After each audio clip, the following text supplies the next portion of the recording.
Hello friend, स्वागत है आप सभी का आपके अपने यूट्यूब चैनल में। इस वीडियो में हम ईवीएस एनसीईआरटी का संपूर्ण कॉन्सेप्ट लेकर आए हैं, जिससे आपका 15 नंबर क्वेश्चन जो है कंप्लीट हो जाएगा। यानी इस वीडियो को देखने के बाद जो 15 नंबर का एनसीईआरटी का जो पूछा जाता है वह कंप्लीट हो जाएगा। आज सबसे पहले स्टार्ट करते हैं जानवर यानी एनिमल से। जानवर से भी रिलेटेड क्वेश्चन जो है सीटेट में पूछा जाता है। तो चलिए शुरू करते हैं। जानवरों के खाल पर जो डिज़ाइन होते हैं वह उनके बालों के रंग के कारण होते हैं। बालों के रंग होता है, इसी के कारण जो है उसके शरीर पर जो है डिज़ाइन बन जाते हैं, उसके खाल पर डिज़ाइन बन जाते हैं। तो ये काफ़ी महत्वपूर्ण है, बालों के कारण ही डिज़ाइन बनते हैं। दिन में जागने वाले जानवर आमतौर पर कुछ रंग ही देख पाते हैं। रात में जागने वाले जानवर हर चीज़ को सफ़ेद और काली ही देख सकते हैं। जो रात में जागते हैं जानवर वह काली और सफ़ेद ही देख पाते हैं। बहुत से जानवर किसी खास मौसम में लंबी गहरी नींद में चले जाते हैं, जैसे छिपकली। आप देखते होंगे सर्दियों में छिपकली जो है आपके घर में नज़र नहीं आता होगा। तो ये ऐसा होता है कि कुछ खास मौसम में वे नज़र नहीं आते हैं और कुछ खास मौसम में जो है नज़र आते हैं। जैसे छिपकली है, सर्दियों में आपको बहुत कम ही देखने को मिलता होगा। कुछ जानवर तूफान या भूकंप आने के कुछ समय पहले अजीब हरकतें करने लगते हैं। जंगलों में रहने वाले लोग समझ जाते हैं कि कुछ बुरा होने वाला है। तो ऐसे कौन कौन से जानवर होते हैं? जैसे सांप होता है, कुत्ता होता है। ये सब जो है तूफान या आंधी जो आने वाली होती है उससे पहले ही उसको मालूम चल जाता है और अजीब हरकतें करने लगते हैं। जानवरों में भी देखने, सुनने और महसूस करने की शक्ति होती है। वैज्ञानिकों का मानना है कि कई जानवरों का अपनी पूरी भाषा होती है, ऐसे वैज्ञानिकों का मानना है। तो दोस्तों ये सभी रिलेटेड जो है पॉइंट्स से क्वेश्चन आ जाते हैं डायरेक्ट। जिन जानवरों के बाहरी कान व शरीर पर बाल होते हैं वो वे बच्चे देते हैं। ये काफ़ी महत्वपूर्ण है। ये जो है प्रीवियस पेपर में पूछा गया प्रश्न है कि जिन जानवरों का जो कान है वह बाहर की ओर निकले होते हैं, क्या वे अंडे देते हैं? नहीं, वे क्या देते हैं? बच्चे देते हैं। आप खुद ब खुद सोच करके देखिए कि क्या कोई ऐसा भी जानवर है जिसका कान बाहर निकला हुआ है और वह अंडा देता है? ऐसा नहीं है। जिसका कान बाहर, शरीर के बाहर निकला हुआ है तो वह बच्चे ही देंगे। ठीक है, ये कन्फर्म चीज़ है और इससे रिलेटेड बहुत बार पूछा गया प्रश्न है। जिन जानवरों के बाहरी कान व शरीर पर बाल नहीं होते वो वे अंडे देते हैं। सही बात है। बाहर कान देख लीजिएगा, जो भी जानवर, जैसे हम पक्षियों की बात करें उसका कान अंदर होता है, बाहर नहीं होता है, तो वे अंडे देते हैं। देख लीजिए, है ना। तो स्तनधारियों की विशेषताओं में उनके शरीर पर बाल का पाया जाना और कान के मध्य भाग में तीन अस्थियों का नाम यहाँ पर दिया गया है, जो कि सीटेट में बहुत बार पूछा गया है। जो बाहर कान निकले होते हैं स्तनधारियों के, आप पहले जान चुके हैं कि जो बच्चे देते हैं ना उनका कान बाहर होता है। तो बाहर की ओर निकला हुआ जो कान होता है उसमें तीन अस्थियाँ होती है, तीन हड्डी होती है, मेलियन, इनकस और स्टेपस। ये तीन तरह के जो है अस्थि पाए जाते हैं उनके बाहर वाले कान में। यदि कुछ प्रजातियां को छोड़ दें तो लगभग सभी स्तनधारी वर्ग के जंतु बच्चे देते हैं, तथा जिन जानवरों में यह नहीं पाए जाते हैं वो वे अंडे देते हैं। सही बात है। ये खुद ब खुद सोच कर भी देख सकते हैं। ऐसा अपने आप में सोचिए कि क्या कोई ऐसा जानवर है जिसका कान बाहर ना है और वह बच्चा देता है? तो ऐसा नहीं है, कोई नहीं है। तो चलिए आगे है स्लॉथ के बारे में पढ़ते हैं। सीटेट का फेमस टॉपिक है, हमेशा ये पूछ दिया जाता है, ये सभी दे दिया जाता है दोस्तों ऑप्शन में। और कहा जाता है कि स्लॉथ के बारे में कौन सा गलत कथन है उसे चुनिए।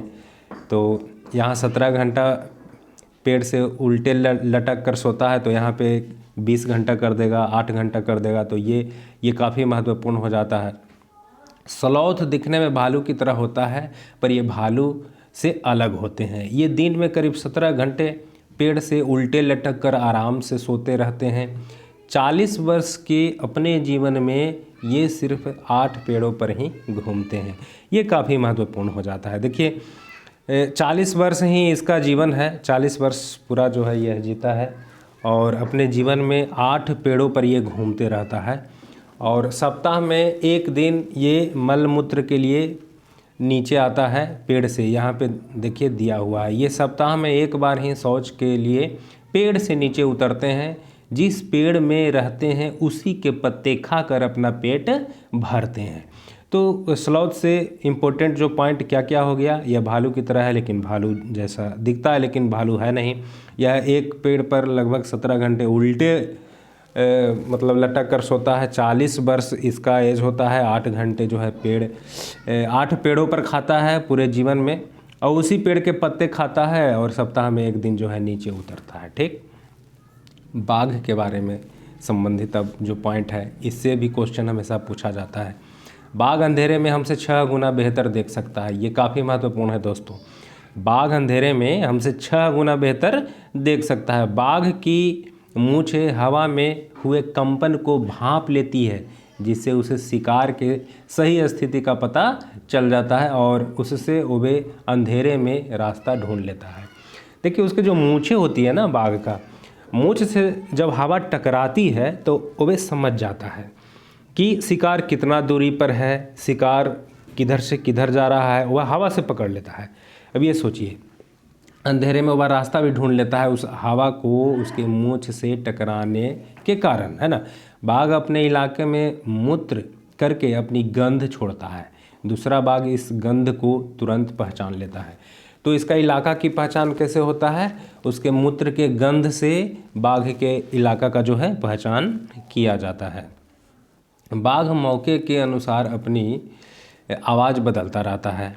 ये देखिए, ये भी कला इस जानवर में पाया जाता है कि मौके के अनुसार ये आवाज़ भी बदलता रहता है। बाघ का गुर्राना 3 किलोमीटर दूर तक सुना जा सकता है। ये जो गुर्राता है, बाघ जो गुर्राता है वह 3 किलोमीटर तक जो है सुना जा सकता है। इसका ये भी सीटेट का फेमस क्वेश्चन है, बाघ से रिलेटेड अगर देता है इन्हीं में से सभी ABCD करके दे दिया जाता है और यहाँ पर 3 किलोमीटर है तो कहीं न कहीं आपको 8 किलोमीटर दे देगा, 10 किलोमीटर दे देगा।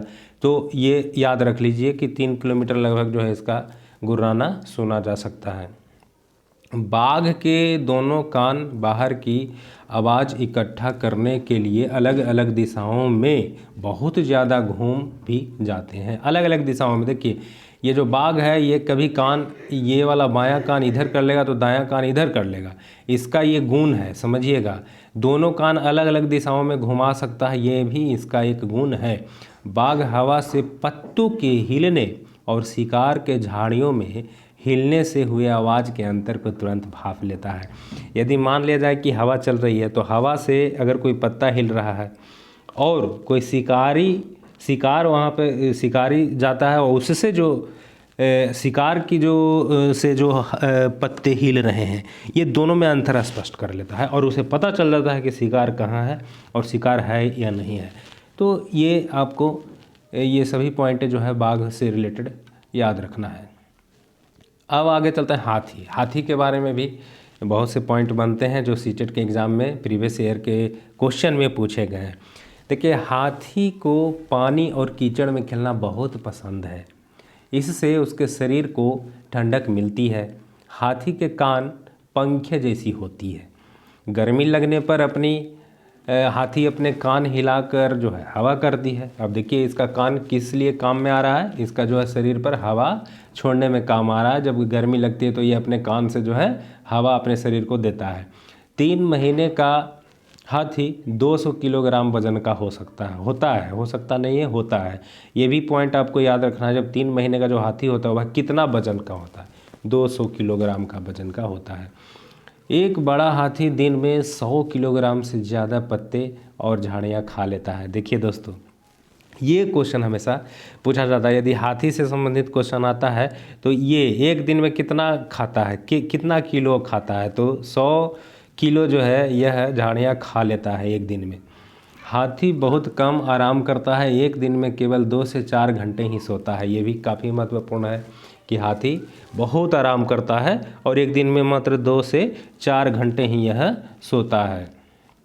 हाथी परेशानी आने पर एक दूसरे की मदद करते हैं। इस झुंड में, हाथी का जो झुंड है ना, उस झुंड में 10 या 12 हथिनियाँ और बाकी बच्चे होते हैं। अब यहाँ पर क्वेश्चन पॉइंट बनने वाला है दोस्तों कि क्या मादा हाथी तो यहाँ पर है, हथिनियाँ कहा जा रहा है, तो क्या यहाँ पे मेल हाथी भी होते हैं क्या? तो ऐसा नहीं है। झुंड में जो है मेल हाथी नहीं होते, हमेशा सब फीमेल हाथी होते हैं और कुछ उनके बच्चे होते हैं, और झुंड में 10 से 12 हथनी और उनके बच्चे होते हैं, ये हमेशा याद रखेंगे। झुंड की सबसे बुजुर्ग हथनी ही पूरे झुंड की नेता होती है। इस झुंड में 10 या 12 हथिनियाँ और बाकी बच्चे होते हैं। 14 से 15 साल तक हाथी इस झुंड में रहता है और फिर वह झुंड छोड़कर चला जाता है। ये सभी पॉइंट दोस्तों आप देख लीजिएगा, प्रीवियस पेपर में आपको मिल जाएगा। तो ये सभी पॉइंट को आप आसानी से याद करते चलिए, और आज के इस वीडियो को देख लिए तो 15 में से 15 क्वेश्चन जो है एनसीईआरटी वाला सभी प्रश्न आपसे बन जाएगा। लंगूर के बारे में देखते हैं। जंगल में ऊंचे पेड़ पर बैठा लंगूर अपने पास आती मुसीबत को देखकर एक खास आवाज़ निकालकर अपने साथियों को संदेश देता है और उन्हें चौकन्ना करता है।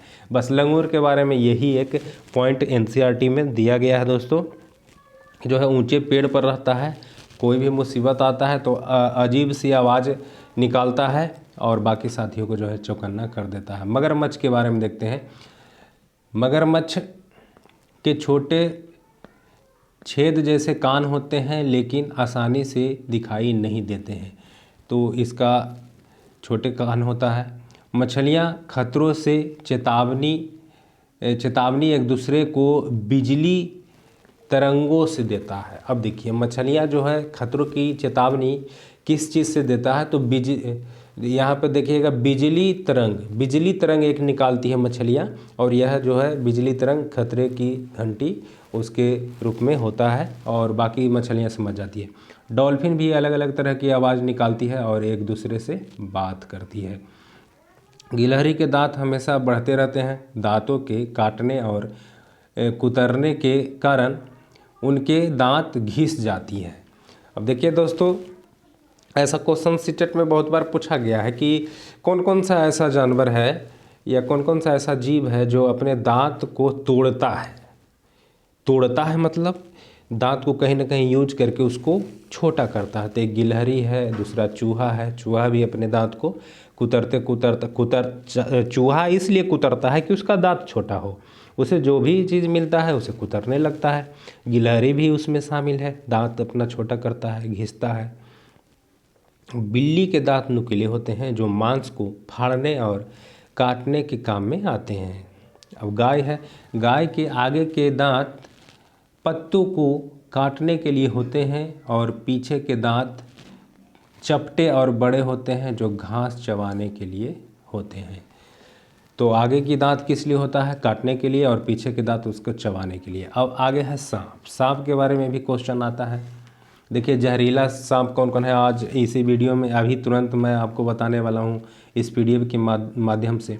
और ये जो पीडीएफ है, ये पीडीएफ यदि आप लेना चाहते हैं तो मेरा व्हाट्सअप नंबर पर आप कांटेक्ट कर सकते हैं। व्हाट्सअप नंबर मैं अपना लिख देता हूँ। व्हाट्सअप नंबर मेरा कितना है?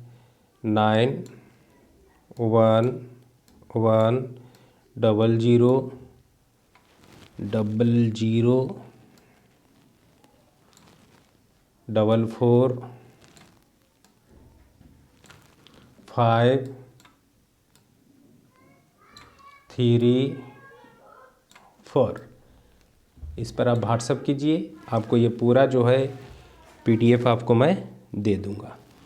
ठीक है, तो चलिए आगे चलते हैं सांप के बारे में। हमारे देश में केवल 4 तरह के ही जहरीले सांप होते हैं। इनके नाम है नाग, करैत, दुबैया तथा अफाई।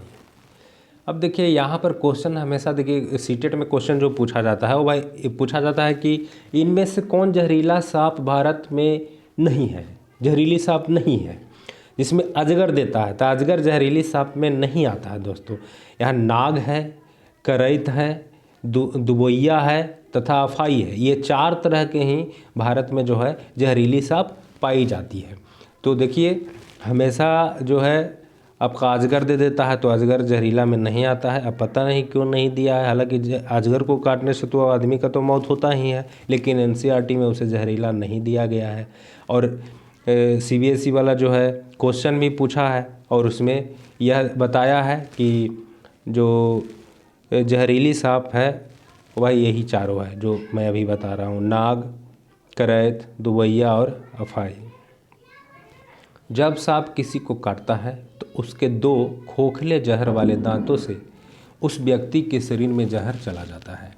इस जहर से बचने के लिए उस व्यक्ति को सीरम याद रहे, सीरम नाम की दवा दी जाती है जो सांप के जहर से ही बनाई जाती है। तो ऐसा भी क्वेश्चन पूछा जाता है कि क्या भाई सांप का जो जहर उतारने के लिए जो दवा बनता है वह क्या सांप के जहर से ही बनता है? तो हाँ, उसका नाम क्या है? सीरम। सांप के दांत नुकीले होते हैं लेकिन वह अपने शिकार को चबा कर नहीं खाता बल्कि पूरा निगल जाता है। सांप किसी को भी अपना अगर निवाला बनाता है तो उसे बिल्कुल निगल जाता है, वह चबाता नहीं है। उसको 2 ही दांत होता है, ऊपर नुकीला और जिससे जो है जहर जिसे काटता है उसमें प्रवेश करता है। सांप के बाहरी कान नहीं होते, यह जमीन पर हुए कंपन को ही सुन पाता है। यानी सांप जो है कंपन से सुनता है, इसका कान नहीं होते, ठीक है। और ये अंडे देता है, आपको पता ही होगा सांप अंडे देता है। सपेरों को कालबेलिया भी कहते हैं। कालबेलिया नाच में सांप जैसी मुद्राएं होती हैं। तो ये कालबेलिया भी क्वेश्चन आ गया कि कालबेलिया किसे कहते हैं, तो सपेरों को क्या कहते हैं? कालबेलिया कहते हैं। अब आते हैं डॉग, कुत्ता के बारे में जानते हैं। कुत्तों की गलियों में अपनी जगह बटी हुई होती है। वाह क्या बात है, अलग अलग है ना। एक कुत्ता दूसरे कुत्ते के मल मूत्र की गंध से जान लेता है, जैसा कि बाघ करता था। अपने इलाका का पहचान किससे करता था? अपना मूत्र के गंध से करता था, है ना। कि उसके इलाका में बाहरी कुत्ता आया है या नहीं ये भी ये पकड़ लेता है मूत्र के गंध से। केचुए के बारे में, केचुए ज़मीन के छेद बनाकर जो है मिट्टी के मुलायम कर देता है। ज़मीन को इन छेदों से हवा और पानी मिलती है। आप देखिए केचुए जो है खेतों में होता है और फसल जो अच्छी हो जाती है इससे। क्यों? क्योंकि इसका जो छेद होता है वो उस छेद के माध्यम से नीचे जो है आवश्यक तत्व चले जाते हैं। ऑक्सीजन पहली बात बहुत ज़्यादा जाता है। केचुए मृत पत्तियों और पौधों को खाते हैं और उसके मल से ज़मीन उपजाऊ बनती है। ये भी काफ़ी महत्वपूर्ण है। केचुओं को किसान का मित्र कहा जाता है। तो केचुआ से रिलेटेड ये 3 पॉइंट हमेशा याद रखिएगा। केचुआ से रिलेटेड भी क्वेश्चन आएगा कि भाई किसानों का मित्र किसे कहा जाता है, डायरेक्ट पूछ दिया जाता है तो केचुआ को, है ना। चींटियों के बारे में पढ़ते हैं, देखिए इससे रिलेटेड भी क्वेश्चन आता है। चींटियाँ मिलजुल कर रहती है और चींटियों का काम बटा रहता है, अलग अलग काम करता है ना। रानी चींटी अंडे देती है, सिपाही चींटियाँ बिल का ध्यान रखती है, काम करने वाली चींटियाँ भोजन ढूंढकर बिल तक लाती है।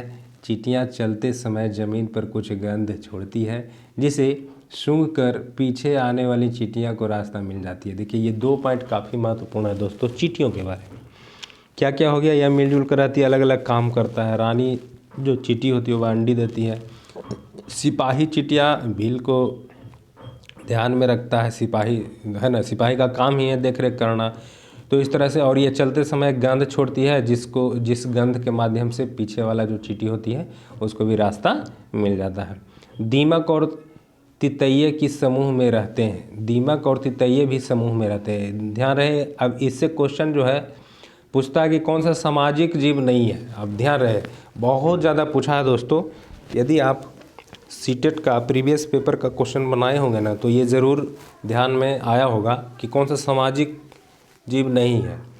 तो दीमक भी समाज में रहने वाला है, मतलब अपना समाज में रहता है, मतलब झुंड में चलता है, उसे ही तो सामाजिक कहेंगे। तिलैया भी समूह में रहता है। तितैया इसको कहते हैं, तितैया है ना, हम तिलैया कह रहे हैं, माफ़ कीजिएगा, तितैया है। चींटियाँ भी समूह में रहती है। तो चींटियाँ, दीमक और तितैया ये तीनों जो है समाज में रहने वाला जीव है, अपना समाज में, ये नहीं कि हम लोग के समाज में। हालांकि हम लोग के समाज में के बिना इसका समाज चलेगा नहीं, है ना। चलिए मच्छर के बारे में पढ़ते हैं। मच्छर हमारे शरीर की गंध, खास कर पैरों के तलवे की और हमारे शरीर की गर्मी से हमें ढूंढ लेता है। बताइए, मच्छर, हम जहाँ भी आप लोग बैठते होंगे तो देखते होंगे कि मच्छर आ जाती है, तो खास करके तलवे के गंध से, है ना, शरीर की गर्मी से ये हमें ढूंढ लेती है। मच्छर पानी में अंडे देते हैं। डेंगू, मलेरिया, चिकनगुनिया बीमारी मच्छरों का द्वारा फैलती है। ये क्वेश्चन बहुत बार पूछा गया है दोस्तों, बहुत बार ये भी आई है, ज़्यादा भी आई है, इसीलिए मैं अंडरलाइन इसको कर देता हूँ। ये लगभग 4 से 5 बार अभी सीटेट में पूछ लिया गया है कि क्या भाई मच्छरों से कौन कौन से रोग होते हैं, तो डेंगू, मलेरिया और चिकनगुनिया। ठीक है, काफ़ी महत्वपूर्ण है।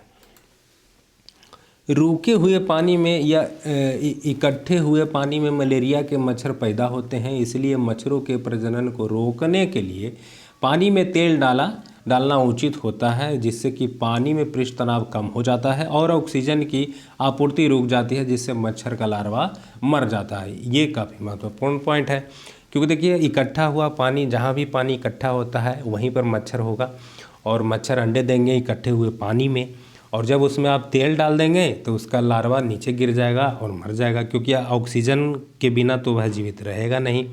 अब बात है कि तेल डालने से क्यों डूब जाएगा, तो उसका पृष्ठ तनाव क्या हो जाएगा, कम हो जाएगा। पानी में तेल डालते हैं तो पानी का पृष्ठ तनाव जो है कम हो जाता है, जिससे कि उसका लार्वा नीचे डूबकर मर जाता है। रेशम का कीड़ा, रेशम का कीड़ा अपनी मादा को उसकी गंध से कई किलोमीटर दूर से ही पहचान लेता है। ये तो अजीब है यार, कई किलोमीटर से, वाह, मतलब कई किलोमीटर से दूर से ही अपनी मादा को पहचान लेती है ये रेशम का कीड़ा। ये इसके पास ना एकदम अजीब सा एक गुण है। ये बहुत बार ये भी पूछा गया है, ऐसा नहीं कि नहीं पूछता है, इसीलिए याद रखेंगे। ठीक, चूहा, चूहों की देखने की क्षमता कम होती है, लेकिन इनके सूंघने, छूने और टेस्ट करने की क्षमता अधिक होती है। तभी तो ये मतलब कि आपके घरों में इधर उधर कुतरते रहता है, सूंघते रहता है ना। चलिए पक्षी की ओर अब चलते हैं। पक्षी केवल अंडे देने के लिए घोंसला बनाते हैं। केवल अंडे देने के लिए घोंसला बनाते हैं पक्षी। जब अंडों से बच्चे निकल जाते हैं तो वह घोंसले छोड़कर उड़ जाते हैं। घोंसला छोड़कर पक्षी अलग अलग जगह चले जाते हैं, पेड़ों पर, ज़मीन पर और पानी में। वाह, क्या बात है। तो क्या केवल अंडे देने के लिए घोंसला बनाते हैं? तो हाँ, तो ये सही बात है। अधिकतर पक्षियों की आँखें उनके सिर के दोनों तरफ होते हैं। अधिकतर पक्षियों की आँखें किधर होता है? सिर के दोनों तरफ होते हैं। पक्षी एक ही समय में 2 अलग अलग चीज़ों को एक साथ देख लेते हैं। क्या बात है, अलग अलग चीज़ों को एक साथ देख लेते हैं, यानी उन पर नज़र डाल लेते हैं। जब अलग अलग चीज़ों पर केंद्रित करते हैं तो उनका देखने का दायरा बढ़ता है, और जब ये बिल्कुल सामने देखते हैं तो इनकी दोनों आँखें एक ही चीज़ पर होते हैं। मतलब देखिए, कहने का मतलब साफ है कि ये अलग अलग जगहों पर ये दोनों आँख को ले जा सकते हैं और एक ही बार में 2 वस्तुओं को ये देख सकते हैं। इसका मतलब यही हुआ। अगर सामने की ओर देखेंगे तो केवल एक ही वस्तु को देख पाएंगे। ज़्यादातर पक्षियों की आँखों की पुतली घूम नहीं सकती। हाँ देखिए, ज़्यादातर पक्षियों की आँखों की पुतली घूम नहीं सकती। जैसे हम लोग हैं, मानव है, तो हम लोग का आँख का पुतली इधर उधर घूमता है, तभी तो हम आँख इधर उधर करके देख पाते हैं, लेकिन पक्षियों में ऐसा नहीं होता है, जिसके कारण क्या हो जाता है, अपनी गर्दन घुमाकर ही आसपास देखता है। इसीलिए पक्षी अपना गर्दन इधर उधर करता है देखने के लिए। अगर उसका पुतली इधर उधर होता तो वह इतना अपना गर्दन इधर उधर नहीं घुमाता, क्योंकि इधर उधर घुमाने का कारण मात्र यही है, देखने के लिए। ठीक, क्योंकि उसकी आँख की पुतली नहीं घूम सकती है। पक्षियों के पंख उन्हें उड़ने में मदद करते हैं और उन्हें गर्माहट भी देते हैं। इनके नए पंख आते रहते हैं और पुराने झड़ते रहते हैं। काफ़ी महत्वपूर्ण है। कुछ पक्षी अलग अलग खतरों के लिए अलग अलग आवाज़ें निकालते हैं। जैसे उड़कर आने वाले दुश्मन के लिए एक तरह की आवाज़ और ज़मीन पर चल कर आने वाले दुश्मन के लिए दूसरी आवाज़ जो है निकालता है। क्या बात है, मतलब जो उड़ कर दुश्मन आ रहा है ना उसके लिए अलग आवाज़, और ज़मीन पर जो दुश्मन आ रहा है चल करके उसके लिए अलग आवाज़ ये निकालते हैं। क्या बात है, अच्छा स्किल है इन लोगों में। पक्षियों के कान दिखते नहीं हैं लेकिन उनके सिर के दोनों तरफ छोटे छोटे छेद होते हैं जो पंखों से ढके रहते हैं। पक्षी इन्हीं की मदद से सुनता है। बहुत अच्छी बात कहा, लिखा गया है। क्योंकि देखिए उसका कान बाहर की ओर नहीं होता, क्योंकि इन लोग अंडे देते हैं। पहले ही हम कंसेप्ट आपको बता चुके हैं कि जिनका कान बाहर की है ओर है वह जो है बच्चे देते हैं, जिनका कान नहीं है या अंदर की ओर है वह क्या देते हैं, अंडे देते हैं। इनके कान होते हैं छिद्र के रूप में और वे जो है पंखों से ढके हुए रहते हैं। बसंत गौरी, बसंत गौरी देखिए ये पिक्चर में है और ये काफ़ी महत्वपूर्ण है, इससे क्वेश्चन आता है। बसंत गौरी यह गर्मियों में टुक टुक करती रहती है, पेड़ के तने में गहरा छेद बनाकर उसमें अंडे रखती है। देखिए पेड़ के तनों में गहरा छेद बनाकर उसमें, अब कहेगा कि बसंत गौरी जो है अपना घोंसला कहाँ बनाता है, तो पेड़ के तनों में। यहाँ से क्वेश्चन आ सकता है। शक्कर खोरा, शक्कर खोरा के बारे में आप पढ़ेंगे। शक्कर खोरा जो है किसी छोटे पेड़ या झाड़ी की डाली पर अपना लटकता हुआ घोंसला बनाती है। देखिए लटकता हुआ घोंसला बनाती है शक्कर खोरा। इसका घोंसला बाल, मकड़ी के जाले, पतली टहनियाँ, बारीक घास, सूखे पत्ते, रुई, पेड़ की छाल के टुकड़े और जो है कपड़ों की चिथरे से बनाए जाते हैं। ये किस तरह से बनाता है अपने जो है जो घोंसला, इसके बारे में दिया गया है। ये सब जो चुन चुन करके लाती है और लटकता हुआ जो है अपना घोंसला बना लेती है ना। चलिए आगे चलते हैं। दर्जन चिड़िया, ये भी क्वेश्चन है। देखिए काफ़ी महत्वपूर्ण इसलिए है क्योंकि ये जो है अब दो पत्तों, एक ही पत्तों के दोनों सिरों को सील देती है। ये सील कर जो है अपना क्या घोंसला बनाती है, अंडे देती है ना। दर्जन चिड़िया, नाम ही क्या है, दर्जन चिड़िया। दर्जन चिड़िया अपने नुकीले चोंच से पत्तों को सी लेती है और उससे एक थैली सी बना लेती है और उसमें अंडे देती है। मतलब सील करके बनाती है। दर्जन है ये है तो सिएगा, है कि नहीं। चील, बाज और गिद्ध, ये तीनों एक ही बार पढ़ेंगे दोस्तों। काफ़ी महत्वपूर्ण है, देखने की क्षमता अधिक होती है, उड़ने की क्षमता अधिक होती है। देखिए क्या बात है, इसके बारे में क्वेश्चन बनता भी है बहुत। देखिए चील, बाज और गिद्ध हमसे 4 गुना अधिक दूर तक देख पाते हैं। क्या गुना? 4 गुना। चील की पूँछ खांचे वाली होती है, खांचे वाली होती है मतलब ये जो देखिए ये खांचे बना हुआ है ये पूँछ में। गिद्ध मरे हुए जानवरों को खाकर जगह साफ कर देता है और आकाश में ऊंचाई पर उड़ता है। बहुत अच्छी बात है। अब नर बीबर पक्षी के बारे में पढ़ना है। नर बीबर पक्षी क्या होता है, देखिए नर बीबर पक्षी अपने अपने घोंसले बनाते हैं। मादा बीबर उन सभी घोंसलों को देखती है, फिर उनमें से जो घोंसला सबसे ज़्यादा पसंद आता है उसमें ही वह अंडे देती है। ये क्वेश्चन सीटेट का बहुत फेमस क्वेश्चन है दोस्तों। ऐसा मैंने क्वेश्चन आ जाता है कि कौन सा पक्षी है जो अपने मादा पक्षी के लिए जो है घोंसला बनाती है और मादा पक्षी घोंसला को देखती है और जो उसे पसंद आता है उसी घोंसला में वह अंडे देती है और उस घोंसला को अपना लेती है। तो ये बीबर पक्षी होता है। क्या बीबर? नर बीबर पक्षी इसलिए यहाँ पे है क्योंकि नर बीबर पक्षी का काम है घोंसला बनाना और मादा बीबर पक्षी जो होता है उसे पसंद करके उसमें घोंसला में अंडा देती है जो बढ़िया रहता है। चलिए फाख्ता के बारे में पढ़ते हैं। फाख्ता कैक्टस कांटों के बीच का मेहंदी की मेढ़ में अपना घोंसला बनाती है। वाह क्या बात है, मेहंदी की मेढ़ में अपना घोंसला बनाती है, कांटों में बनाती है। तो फाख्ता के लिए जो है ये कांटों से रिलेटेड इसका घोंसला होता है, तो काफ़ी महत्वपूर्ण है।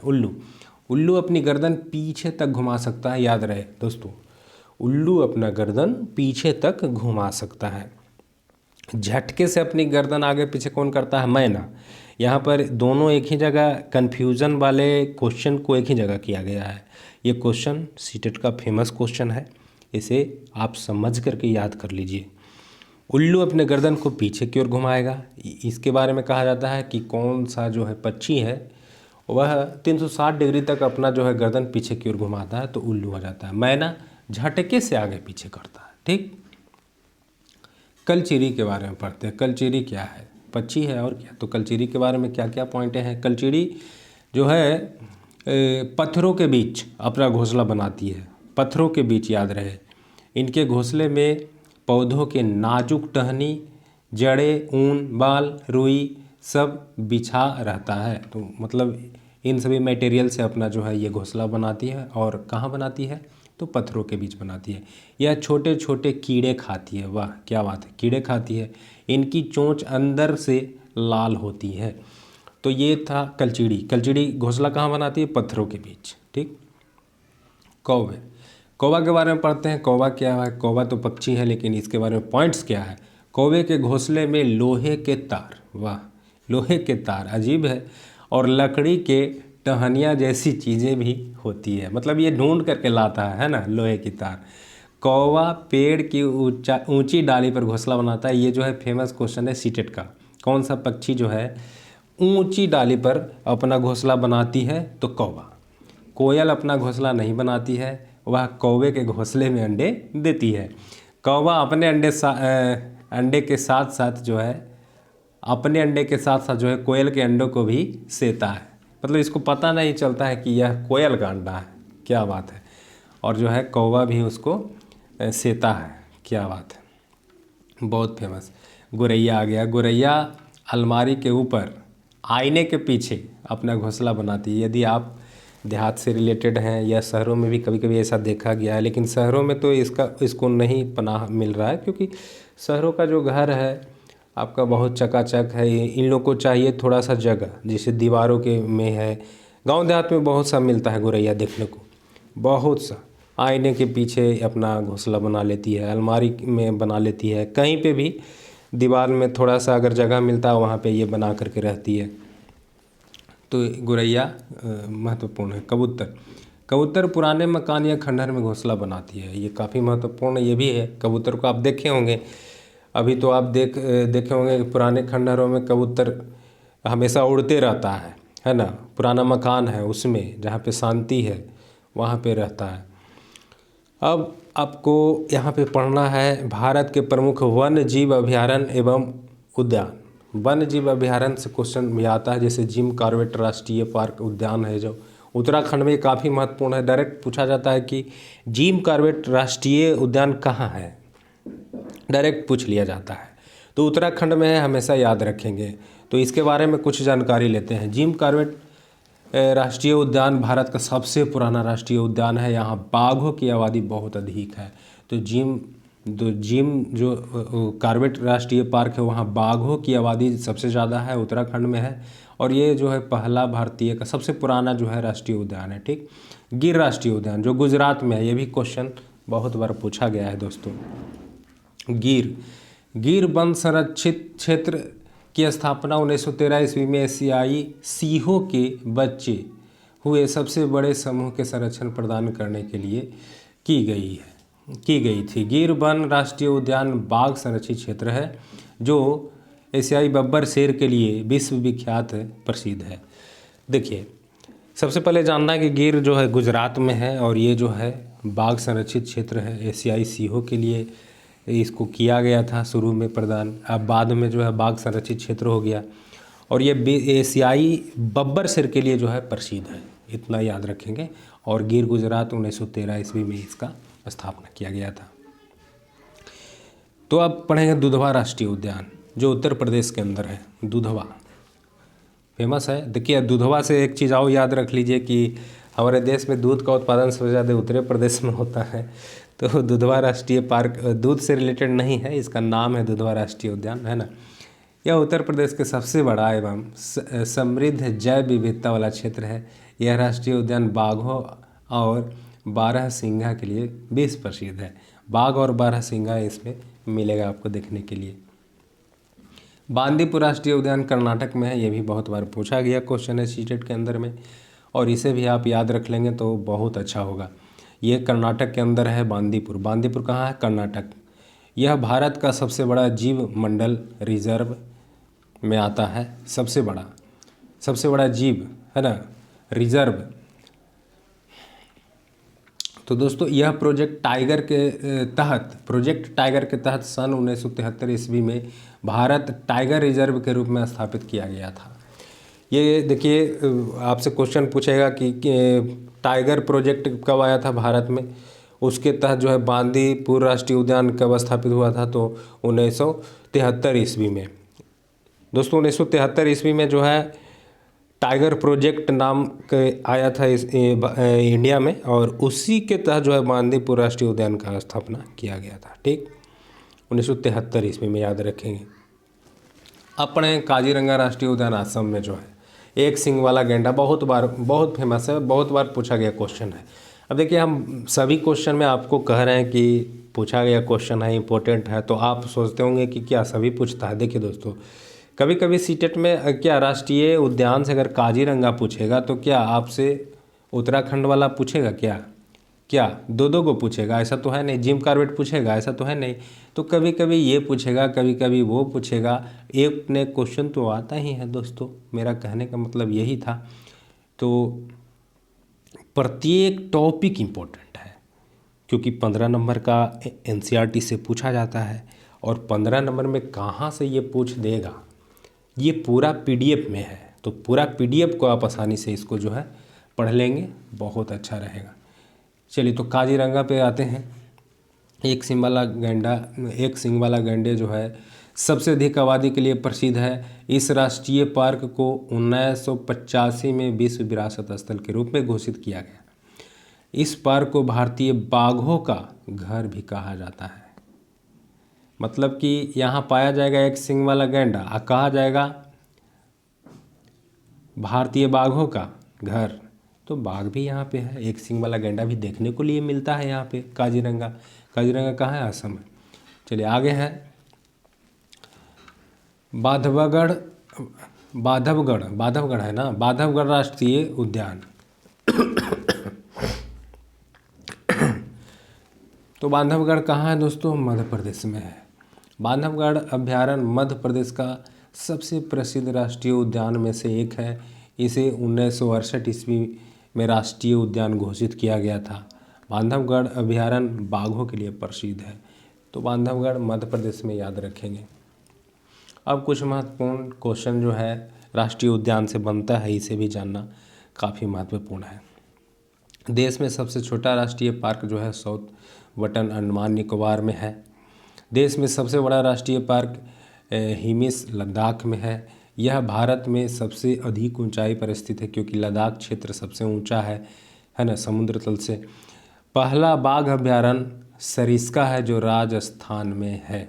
भारत में सबसे ज़्यादा राष्ट्रीय उद्यान मध्य प्रदेश में है, ये भी याद रखेंगे। सबसे ज़्यादा राष्ट्रीय उद्यान कहाँ है? मध्य प्रदेश में है।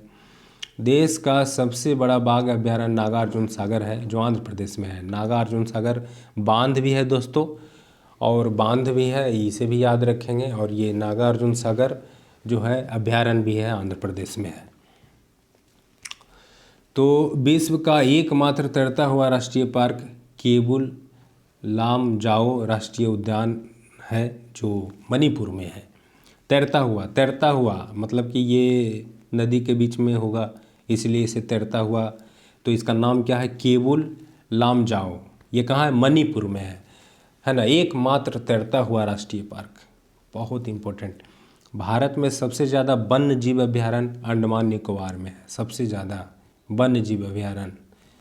चलिए अब आगे पढ़ते हैं दोस्तों निपेंथिस के बारे में। यह एक ऐसा पौधा है दोस्तों कि छोटे छोटे जीव को खा जाता है।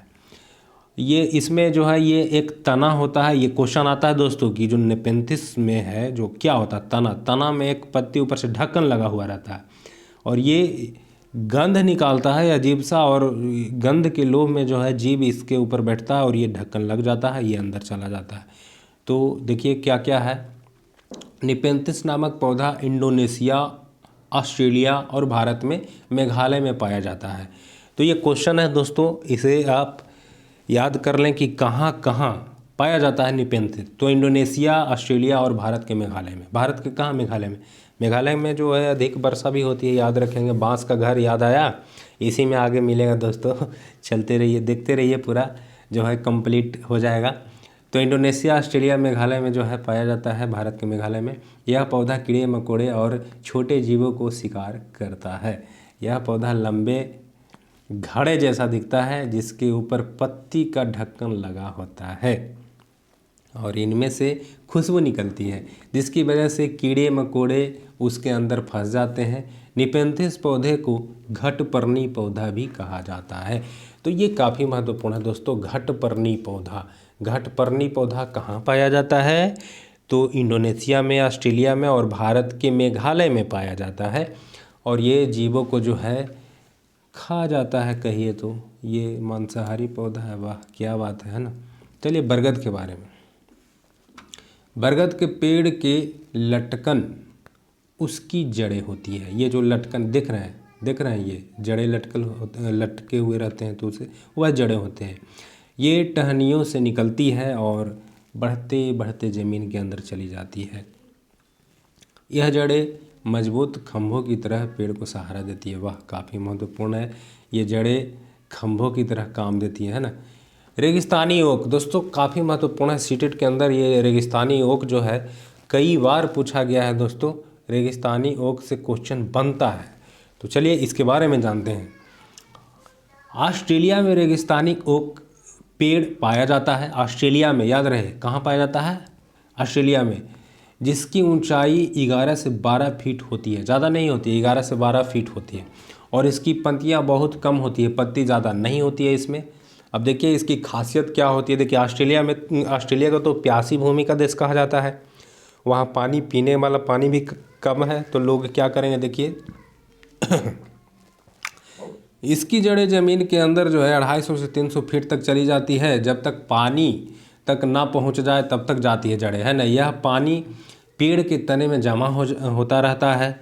जब किसी इस इलाके में पानी नहीं होता या पानी की कमी पड़ जाती है तो वहाँ के लोग क्या करेंगे? इसके तने के अंदर पतला पाइप डालकर पानी निकाल लेते हैं। काफ़ी बढ़िया, मतलब कि इसकी जड़ों में जो पानी आता है ना, लोग जो है उसके जड़ में पाइप डाल करके पानी खींच लेते हैं, है ना। तो रेगिस्तानी ओक, इसकी लंबाई भी पूछा जाता है, इसकी जड़ें कितनी अंदर जाती है ये भी पूछा जाता है। आप सेट में डायरेक्ट आपको मिल जाएगा। तो ध्यान देने वाला बात कौन कौन है यहाँ पे? रेगिस्तानी ओक ऑस्ट्रेलिया में है, सबसे पहला पॉइंट। पेड़ की ऊंचाई 11 से 12 फीट, इसकी जड़ की गहराई 250 से 300 फीट, इसकी जड़ में पानी जमा होता है, वहाँ के लोग पाइप डाल के पानी निकाल लेते हैं। काफ़ी महत्वपूर्ण, ठीक। चलिए जंगल के बारे में पढ़ेंगे। जंगल अधिकार कानून 2007 के अनुसार जो लोग 25 सालों से जंगलों में एक जगह रह रहे हैं, तो यह कानून उन्हें अधिकार देता है कि वह इस जंगल पर जो चाहे वह उगा सकते हैं, उन्हें हटाया नहीं जाएगा। तो जंगल कानून, अधिकार कानून कब आया था? 1907 में, इसे आप याद रखेंगे, ठीक है। और 25 सालों तक जो जंगल में रह रहा है ना, वहाँ पर उन्हें अधिकार मिल जाता है कोई भी चीज़ उगाने का। तो ये जो है जंगल कानून याद रखेंगे। जंगल का संरक्षण वहाँ की ग्राम सभा करती है। हाँ, जहाँ भी ग्राम होगा ही, ग्राम सभा वहाँ की जंगल के संरक्षण करेगा। चलिए आगे देखते हैं। खानों की खुदाई और बांधों का निर्माण करने से जंगल खत्म होते जा रहे हैं। ये क्वेश्चन काफ़ी महत्वपूर्ण है दोस्तों, इसे हमेशा याद रखेंगे। खानों की खुदाई कर रहे हैं, बांधों का निर्माण कर रहे हैं, जंगल खत्म होते जा रहा है। कृषि पढ़ेंगे। कृषि एक प्राथमिक क्रिया है, सही बात है, प्राथमिक क्रिया है। फलों, सब्जियों, फलों को उगाना और पशुधन पालन इसमें शामिल है। हाँ, तो कृषि नहीं होगा तो पशुधन कैसे होगा? नहीं होगा। पशुपालन कैसे होगा? नहीं होगा। विश्व में 50% लोग कृषि संबंधित क्रियाएं में संलग्न है, यानी पूरे विश्व का 50% लोग जो है किसानी करते हैं, कृषि करते हैं। कहने का मतलब यही हुआ। भारत की 2/3 जनसंख्या अब तक कृषि पर निर्भर है। वाह, 2/3 लोग अभी कृषि पर ही निर्भर है। हमको तो लगता है कि 100% लोग जो है इसी पर निर्भर है। उगेगा नहीं तो खाएगा क्या, है कि नहीं। लेकिन फिर भी इसमें काम के हिसाब से होगा, ये 2/3 जो इसमें काम लोग करते होंगे। चलिए आगे चलते हैं। जिस भूमि पर फसलें उगाई जाती है कृषिगत भूमि कहलाती है, ठीक। कृषिगत भूमि तो कहलाएगा ही जहाँ पे फसल हो रहा है। एक ही प्रकार की फसल उगाने से और कई केमिकल्स को यूज करने से ज़मीन बंजर हो जाती है। ये क्वेश्चन सीटेट में मिलता है और ये काफ़ी महत्वपूर्ण है। क्या है देख लीजिए, एक ही प्रकार की जब फसल आप उगाएंगे ना, आपका ज़मीन जो है बंजर हो जाएगा। केमिकल को यूज करेंगे, ज़मीन बंजर हो जाएगा। अब यहाँ पे जो ये जो पॉइंट्स दिया गया है ये काफ़ी और भी आई महत्वपूर्ण है, क्योंकि एग्रीकल्चर देखिए, जो कृषि एग्रीकल्चर में क्या हुआ है देखिए, सेरीकल्चर बहुत बार पूछा गया है, पीसी कल्चर पूछा गया है, विटीकल्चर, हार्टिकल्चर, ये काफ़ी महत्वपूर्ण है। तो एग्रीकल्चर देखते हैं, कृषि मृदा की जुताई, फसलों को उगाना और पशुपालन का विज्ञान एवं कला, ये सभी जो है इसे खेती भी कहते हैं। तो एग्रीकल्चर में ये सब होता है। सेरीकल्चर रेशम उत्पादन करते हैं, उसे सेरीकल्चर कहते हैं। रेशम के कीटों का वाणिज्यिक पालन, यह कृषक की आय में पूरक हो सकता है। मतलब कृषक के आय में पूरक होता है कौन? सेरीकल्चर। तो ठीक है, रेशम का उत्पादन करेगा तो आय ही तो होगा ना। पीसी कल्चर जो मत्स्य पालन से संबंधित है, पीसी कल्चर विशेष रूप से निर्मित तालाबों और पोखरों में मत्स्य पालन होता है, उसे पीसी कल्चर है ना। विटीकल्चर मतलब क्या है? द्राक्षा कृषि। ये क्या है? अरे अंगूरों की खेती को विटीकल्चर कहते हैं। अंगूर जब खेती होता है विटीकल्चर। हॉर्टिकल्चर वाणिज्यिक उपयोग के लिए सब्जियों, फूलों और फलों को उगाना, हॉर्टिकल्चर। यानी हम तो जानते थे पहले से ही, सब्जियों का उत्पादन, फलों का जो है, फलों का तो पोमोलॉजी होता है ना। तो सब्जियों का, फूलों का, ये सब का जो उत्पादन है सब मिश्रित रूप से यहाँ पे क्या होगा? हॉर्टिकल्चर हो जाएगा। चलिए आगे चलते हैं। बीज के बारे में, बीज क्या है, बीज में क्या पढ़ना है तो सभी लोग जानता है, लेकिन कुछ कुछ पॉइंट ऐसा है जो कि आप लोग नहीं जानते होंगे।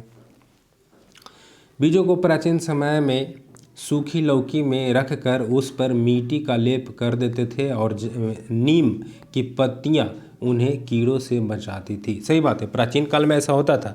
लौकी का जो होता है ना, लौकी का क्या होता है कि लौकी जब सूख जाती है ना, उसके बीच से बीच वाला भाग निकाल दिया जाता है, और सूखी लौकी में उसमें कोई भी चीज़ को आप रखेंगे हवा बाहर से नहीं जाएगा, मिट्टी का लेप कर देंगे और भी हवा नहीं जाएगा, उसमें नीम के पत्ता डाल देंगे, कीड़ा नहीं लगेगा। तो ये बीज को सुरक्षित रखने का एक तरीका था। पौधे स्वयं भी अपने बीजों को दूर फेंक देते हैं और कपड़ों में चिपक कर तथा पानी के जरिए भी ये एक जगह से दूसरी जगह पहुंच जाते हैं। अच्छी बात है। सोयाबीन की फलियां पक कर फट जाती है और उनमें से बीज बाहर निकल जाते हैं। हाँ, ये भी सही बात है। काली मिर्च, सौंफ, गेहूं आदि बीज होते हैं, ये तो सबको पता है। काली मिर्च, क्या आपको पता था? काली मिर्च जैसे उसको क्या कहते हैं? गोलकी, है ना। गांव देहात में गोलकी कहते हैं। काली मिर्च ये भी एक बीज है। सौंफ भी बीज है, गेहूं बीज है ना। नाशपाती, भिंडी, करेला, खीरा, टमाटर, चीकू आदि में बीज होते हैं, इसके अंदर बीज होते हैं। सही बात है। मिट्टी में गोबर मिलाने से मिट्टी में कीड़ा नहीं लगता। सही बात है। मिट्टी में जब देखिए मिट्टी का जो दीवार होता था गांव देहात में, उसे जो है मिट्टी से पोतता था, मिट्टी से लेप लगाता था। इसका मतलब उसमें कीड़ा नहीं लगेगा और चिकना भी लगेगा।